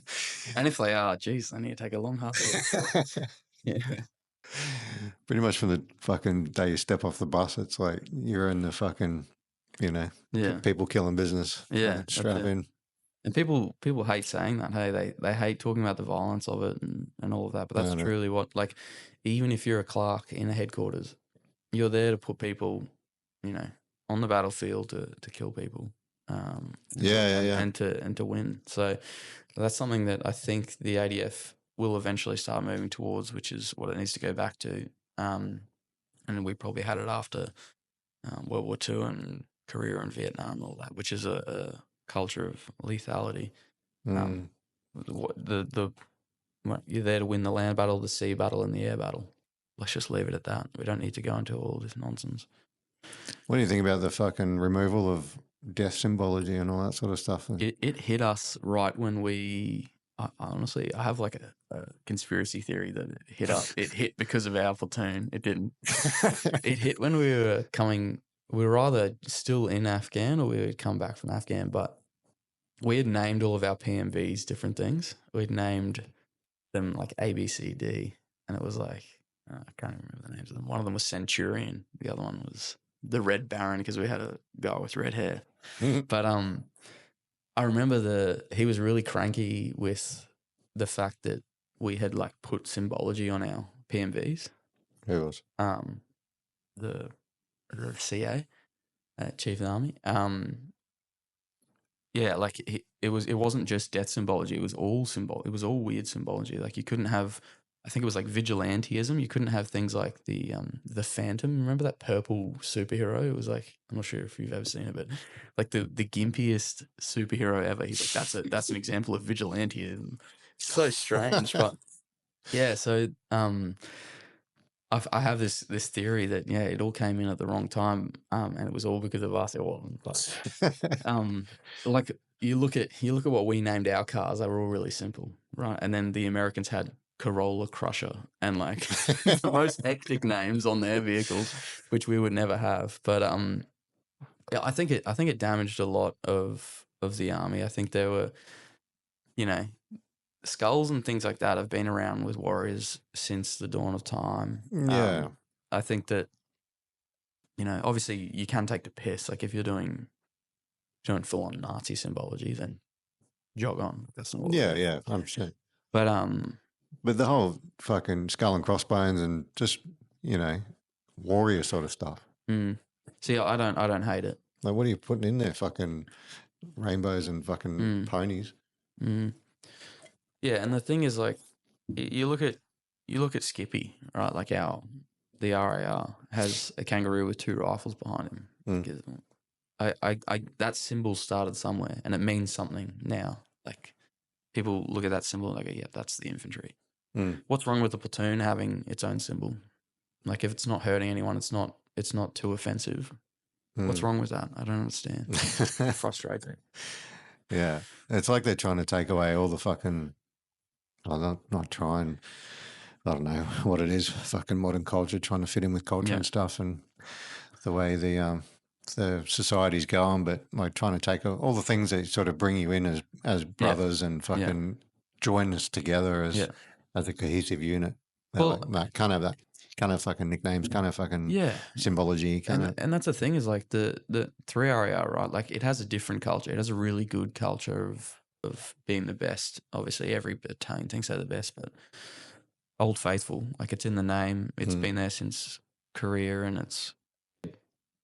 I think it is a different unit compared to other infantry battalions.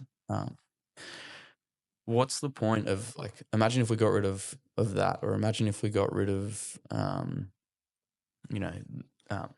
Septimus, like from 1RAR, the little horse that they have. Little things like that, they make you feel like part of a team. And like, I don't see what's wrong with having a platoon have its own symbol or a section having its own symbol. Like, I want them to be a bit defensive of their section. I liked the competitiveness between the 3 or 4 sections that I had in Afghan, like the KGC section, the PMV section, and the TAC Air section. All 3 of them were slightly like competitive with one another. Like that's a good thing. Let them feel like part of their own little team. I don't feel like we need to get rid of, like if they were to have a symbol, for example, why would I try and get rid of that? It doesn't make sense to me. It's just it's like a footy team has its own symbol and its own mascot. Why are we getting rid of that stuff? Yeah, it's so strange. Yeah, no, I'd want to be encouraging fucking spray paint the Punisher on the front of your fucking body armor. Let's go. Yeah, I just it begs belief. Like I don't understand, but I remember when it came out. Yeah, that was tough. Like seeing some of those, like there were painted doors and painted cages and stuff. I had a mate from 5RR. They had to paint up all their cover it up. Yeah, it was like this mural on his that I had to get rid of. Yeah. It's not good. Brutal. Talk about identity crisis, hey? You just get rid of everything. Yeah. And once again, it goes back to kind of what you were saying when I first walked in here, but like none of that matters to the public. The public simply don't care about that stuff. Like, but like we in the army find it very important to us. Yeah. So why get rid of it? Like the public don't care. No, they're not looking at it going, fucking army. No. I can't believe they've got a skull on their shirt. Yeah. Yeah. Yeah, but yeah. Oh, well, fucking, what are you going to do, eh? Oh, hopefully it turns around eventually. Hopefully, I mean, and it will. Like, you look at... do you reckon we need a water kick-off to fucking snap everybody out of this fucking... Like I used to like it make jokes about that all the time, right? Like, oh, we need a good war. But now that I've seen like how hectic Ukraine is, obviously it has probably made them a more resilient nation. But bloody hell, that's a brutal place. Eh? It's a brutal war. Like some of the footage coming out of that conventional war these days is hectic, and I do truly wonder if Australia's ready for like a war. You look back in our DNA of fighting, right? And we have World War I and World War II where blokes are coming from the country and joining just for the sake of fighting for the British Empire or fighting for Australia. There are so many people now that I don't think would sign up for a war to defend Australia. No, not at all. You'd have to go conscription and it wouldn't be fucking pretty. With that, like the amount of people that said, "Oh, we're stuffed anyway. We're tiny," I just give up. Like how crazy is that? The sentiment of like, "Oh no, we're stuffed anyway. Why bother trying?" It's crazy to me. Yeah, I'll just learn Chinese instead. Yeah, it's crazy. Fucking tell us a little bit more about the charity. How do you fundraise and stuff? As I said, it's a pretty small one. Yeah. We've done one fitness competition, which was good, but like I feel like we need to do something a bit more inclusive. So the next one's going to be an art competition. And speaking of which, I've actually got an artist who's done like a painting for the charity that I'll send to you so you can flash up on the screen. But it's pretty incredible how many people, like even if they haven't served themselves, will contribute. Like this lady's name's Hillary White. And I told her a little bit about my service. She asked me to bring in some artifacts from my service, and then did this brilliant painting. Oh, nice. So that type of stuff is what we're going to do next. Is to include more of the broader community, not just the veteran community. You just auction it off or something. Well, yeah, that'll probably go to a raffle or hopefully an auction. But and then from there, the competition's going to be, you can submit your artwork. There might be an entry fee. I haven't actually nailed that part down yet, but yeah, the goal will be to make it more inclusive. People will spend money on that part of the charity rather than actually just doing what we usually do, which is they'll just donate outright to fill a box that we can then send overseas. So generally the boxes cost about $50 to $100 depending on what we put in them, which they sometimes change, but often people will just donate that so that they can say, "Oh, I've donated a box. I've provided a box." Yeah. And as you'd know, like there's not many people deployed overseas at the moment. So around Christmas, Anzac Day are like our two big periods where we send a lot of stuff over just to get as many people as we can. Yeah. But then the rest of it will be if there's people going to PNG or if there's people in the the Golan Heights or anything like that. That we know of, we'll get them out there. To them. Is it like a period of time, like, they've got to be on deployment for this long? So not really. Like as soon as they know their postal address, we can send it straight away. But also we can go in that general group, which I don't like doing, which is just like the normal send a Christmas parcel group, and it'll go to any soldier, sailor, or aviator. I prefer to get it out to someone named on the parcel. That way you know that it's going to get there and it'll get there quickly. Yeah. Instead of sitting in some warehouse in Sydney. Yeah. And you have like you just go through a list. Generally, it'll be family and friends hitting us up, being like, "Hey," and then obviously for OPSEC reasons, like we need to be careful with like how much we're broadcasting, being like, "Hey, who's deployed at the moment?" Like we have to be quite smart with it, and often that's something that I've found like frustrating, but also quite good, is that we can't just get photos of people being like, "Oh, look how cool this box is," because for OPSEC reasons, they don't want to be doing that. So some soldiers and officers have been really good and taken photos of our stuff, on a UN mission or in Egypt or something like that, and tried to make it, clear that it was taken overseas. But that is a challenge of the charity is showing, where people our end customer with what we've got. Yeah. Just in their bedroom in Brisbane. Yeah, exactly. Like we could just dress up, eh? But no. I feel like next time there's a major deployment, we'll be first there, and that's kind of what I want to be, is postured for like whatever's next in global affairs, wherever Australia sends people. Like we want to be there because, when I was overseas, like our CQ tried really hard to a quartermaster, I should say, sorry.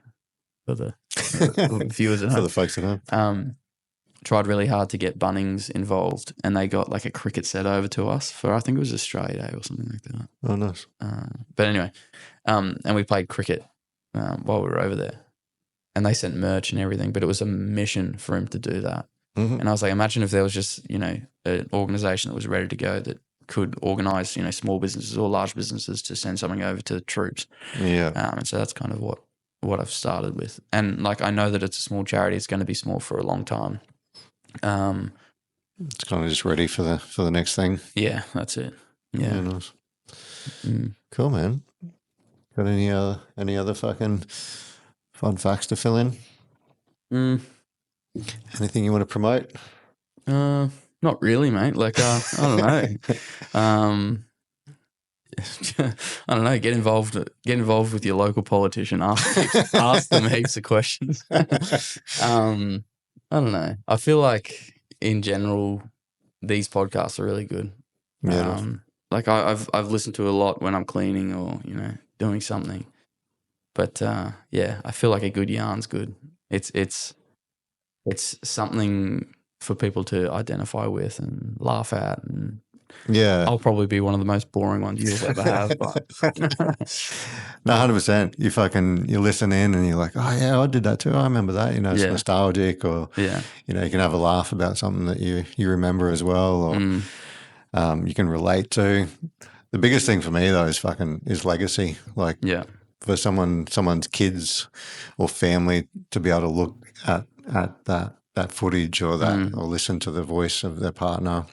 Like I've got a fucking 10-second clip, not to fucking bring the mood down, but my fiance died when I was in my 20s, and I have like a 10-second audio clip of her voice, and I still listen to it. Like I hold it so special, and fucking like to be able to have like hours of footage of someone you love, like I think is really special, and the fact that former fucking defense members, like my dad and my granddad, were both pretty high level in the military. No fucking clue what either of them did. Yeah. Like it's just not talked about, Yeah. So many fucking family members, you're like, oh yeah, my dad was in the Navy. What did he do? I don't know. Yeah. Yeah. It's like such a good point. Yeah. Yeah. Just sort of, I find that in every other country of the world, veterans are glorified, held on this high regard, whereas in Australia, just sort of swept under the rug and kept hush hush. Whether that's a symptom of our tall poppy syndrome, or I think you're right there. Yeah. Yeah. Like no one in the army wants to be, or in Australia wants to be like glorified too much. Yeah. Worried about they'll get cut down. Yeah. I was just doing my job. Yeah. Yeah, which fucking is already happening with the podcast, like you see all the fucking 100% positive feedback that the individual gets, like fucking, thank you so much for sharing your story. I could really relate. I've had a lot of people send me screenshots of all the positive feedback they get, which is fucking beautiful. That's cool. But But then on the other side of it, you've got other guys who are, can't believe fucking that guy came on you on that podcast. Like, what an idiot. No, really? Yeah. Mate, I'm so used to hate now. Like the thing that the campaign taught me is like how to deal with hate. Yeah. Because like in the army, if you're ever getting, someone giving you a hard time, it'll be face to face. So you can deal with it pretty quickly. These people would like email me and I'd wake up at 7 a.m. or something like that to just the most horrific email from this random person who's like, you have a punchable face, I want to deck you. And they would have their full name in the email. So I could just Google them, find where they worked and what they did. And I was like, but yeah, mate, the amount of hate that you get as a political candidate is crazy. And then at the end of it, nothing. Yeah. It's so fabricated and fake. It's just like, I love the on your fucking Instagram. I saw you did like a life imitates art thing. Oh yeah, make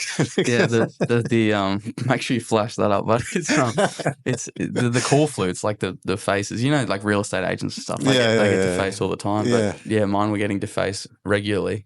And that was the only way I could deal with it. Like that's another reason why I love the army is like you got to deal with shit like that with humor, because if you don't, you're gonna get smashed. But yeah, like there's just so much hate, and it was funny because like clearly we weren't the popular side in the election, but you don't need to take it out on candidates, and like I didn't stoop to that for the other candidates that I was going up against, because one of them, if not me, was going to be the member for Moreton, right? So yeah, like it's a lesson for everyone. Like you can get involved with politics, but just remember that they're still people, and that if you make too much fun of them, that. I still remember the people that email me. Don't you worry about that. Don't worry about that. That's what anybody that's high level and famous will always say. Don't read comments. Don't listen to don't look at feedback, because it's all the hate. Like who knows where it fucking comes from. I get dislikes and stuff on YouTube videos. Like Raina was talking about being a living representative and somebody disliked it. And I'm like, how the fuck, what could you possibly have to dislike about someone fucking representing living? Yeah. Like, it does make sense. Like, yeah, some people just feed on fucking negativity. Yeah, it's like a weird addiction that they have though, because it doesn't make sense to anyone else externally, but to them it's like their whole life. They love and I did get a few of those people that were like super obsessive about it and like wanted to constantly email and call me and stuff, and I feel like that's all well and good, but it is a lesson that I probably needed. Like if I was to continue and do it again, that's something that I would do differently, is that I would not check my emails first thing in the morning. Yeah. Because I'm waking up next to my wife and then I'm getting told that I'm going to get bashed in the face. I'm like, oh, okay. Heart sinking. Yeah. Wait till you've had your coffee and fucking... Yeah, and then deal with it. Furiously right back. Yeah, no. Fuck you, my address. I did have some good replies. Catch me outside. Yeah. No, it was a good experience though, overall. Besides that part. Yeah. Yeah, fucking, yeah, we were saying. Yeah, tall poppy syndrome.